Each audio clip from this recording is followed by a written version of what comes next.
Welcome to Secure with Dr. KJ. I am your host, Dr. KJ, and today we are joined by a researcher, educator, and policy leader whose work sits at the intersection of artificial intelligence, cybersecurity, advanced networking, and the social impact of technology. Dr. Pierrette Renée Dagg is Director of Research and Development at Merit Network, where she oversees a diverse portfolio of state and national initiatives spanning artificial intelligence, machine learning, quantum infrastructure, cybersecurity, and advanced networking. She serves as principal investigator on projects across Michigan and the country, including the National Distributed Network Telescope and emerging quantum-ready networking strategies. Dr. Dagg is a research associate at the Quello Center for Media and Information Policy at Michigan State University and an adjunct professor at Oakland Community College.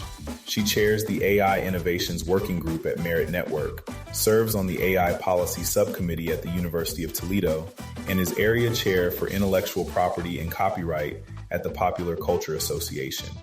She previously served as a fellow at the Benton Institute for Broadband and Society, a contributing author to The Female Teacher on Television, published by Bloomsbury, and a contributor with ISTE.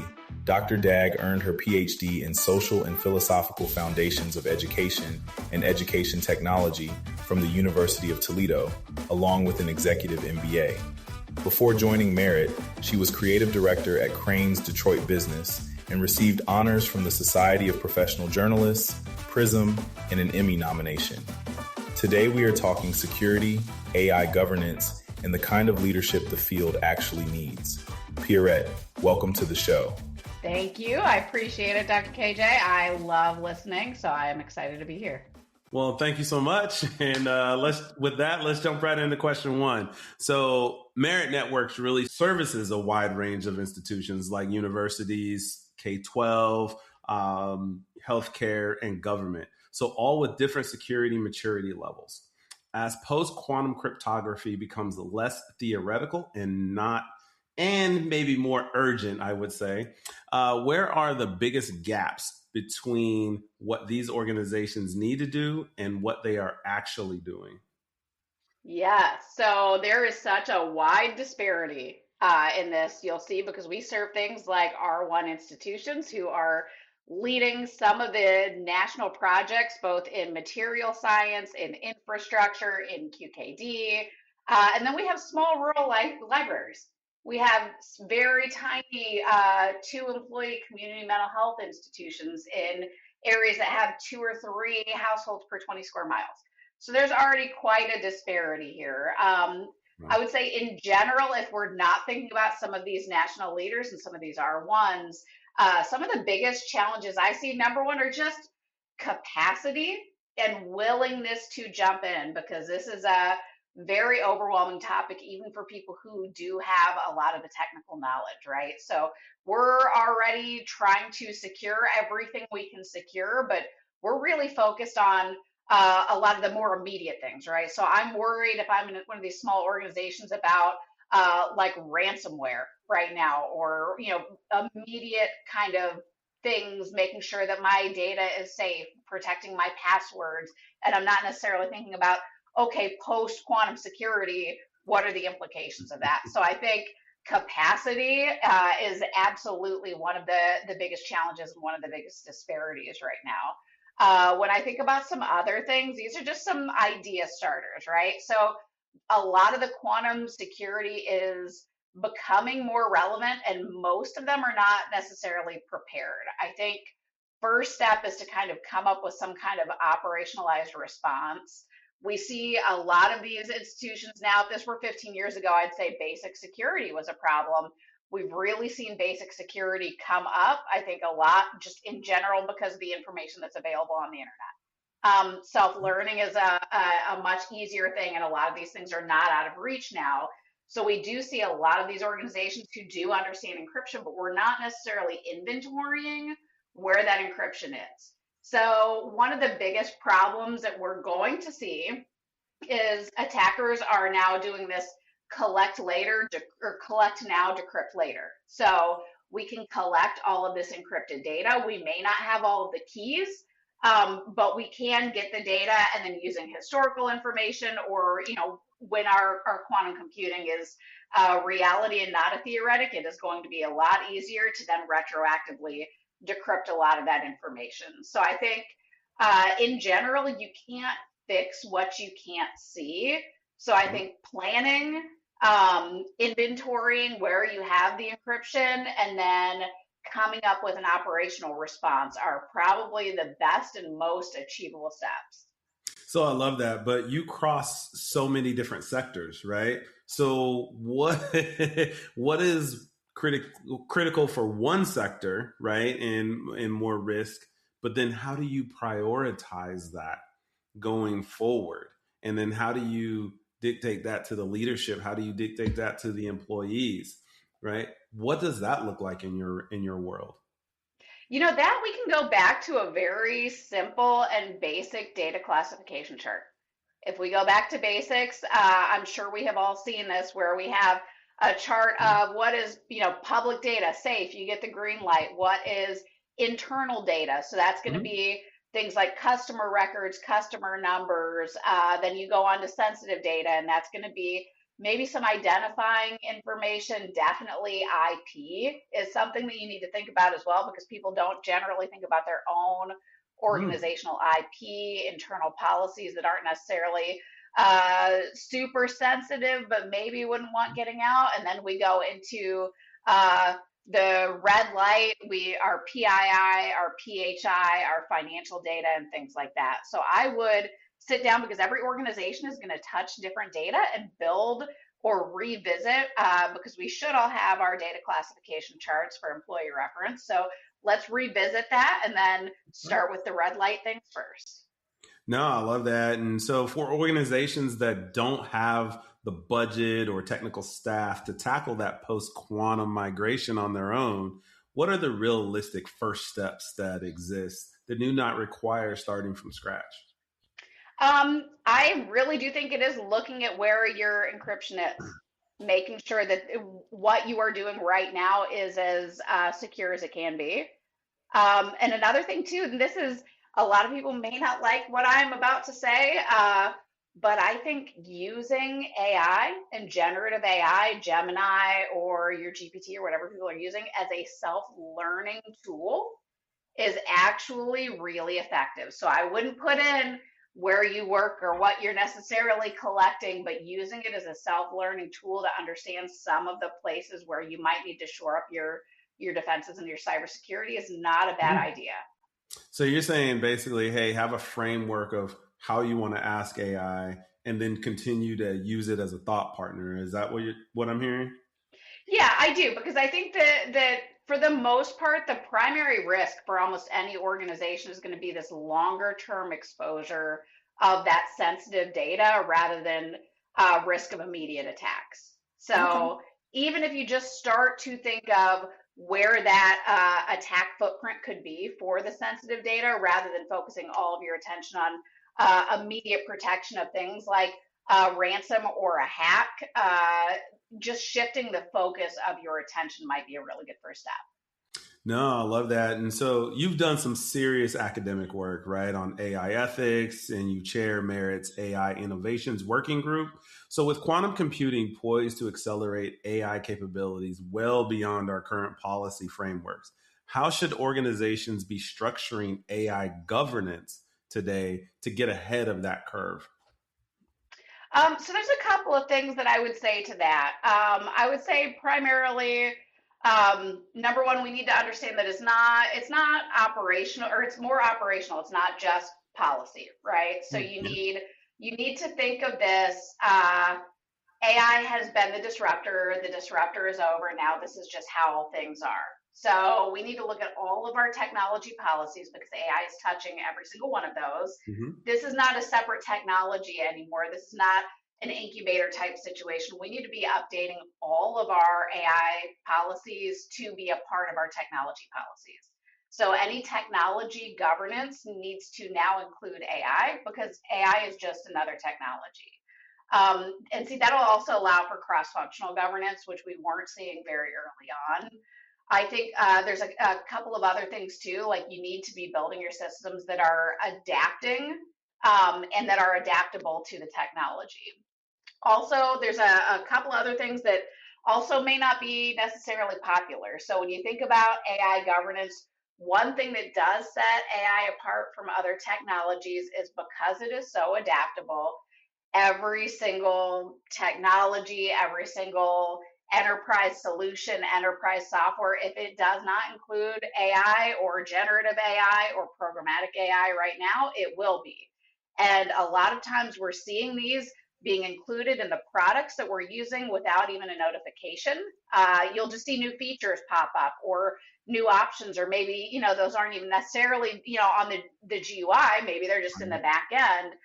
So one of the problems that exists is that if you don't have active supplier scrutiny going on, just imagine you're using a financial CRM or some sort of like enterprise system, right? Like an ERP that is using AI or generative AI. And now all of the data that you're putting into a financial system is now also going into their AI to train other models. And you have now lost control of that data, perhaps where those systems are writing to. So I think one of the takeaways that is different about AI in this world versus any other technology is more than ever, we need to have supplier scrutiny. We need to understand the terms and conditions. We need to understand the data ownership. So who owns that data if you're now interacting with a tool that has AI in your, enterprise financial system or whatever it might be? That's a good question, and who necessarily knows? I think one of my favorite statistics is that if you took the top 10 apps that you use on your smartphone and tried to read the terms and conditions of just those 10, it would take you about 27 hours if you didn't stop. And that is if you could understand and then digest and remember the terms and conditions in each one of those. So I think that is one thing, is that understanding vendor scrutiny is a very big deal. And I don't know a single organization who is doing it well, just because a lot of us are powerless to one person, one company, one organization's opinion versus a billion-dollar multinational corporation. Not that I'm anti-corporation. We all need to be on the same playing field when it comes to that. No, I agree. So when you talk about these vendors and working with other suppliers and so forth, is there an opt-in, opt-out clause that needs to be had? Like, can they opt in to not use or opt out to not using AI within their systems or in conversing with them? Or what does that look like? So let's think about your day, Dr. KJ. You wake up, what's the first technology do you pick up your phone? 100%. Okay, and I'm pretty sure we reconnected again because you're on social media, right? And I agree. Where do you work for a living again? Yeah. And what email system are you? Do you use Google Docs? Do you have children? Do they go to school? Do they have a Chromebook? No. I mean, there's what's the term? It's called I think Foucault, the philosopher, called this libertarian paternalism. Right. So it's the illusion of choice. So can you opt out? If you are going to grow chickens and moss in a cabin that is off the grid, perhaps until you get sick, right? But other than that, no, to participate, particularly to be a citizen and to, participate in democratic discourse and like your civic duty. No, it is for better or worse. Opting out is entirely illusional, which is why we need to be having these conversations. I'm absolutely very similarly to Neil Postman. He wrote this book called Building a Bridge to the 18th Century. Okay. In that book, chapter 3 is on technology, and this guy comes across like just a total old, curmudgeon. And this book was written pre-home commercial internet and was still very, very skeptical of technology use, but it was a pro-technology book, right? So it just had very thoughtful questions about when we're adopting new technology, we need to go in with our eyes completely open to understand, like, As we use it, what risks are we bringing to ourselves or to others? How are we losing power? How are we gaining power? How are we introducing or not introducing other disparities?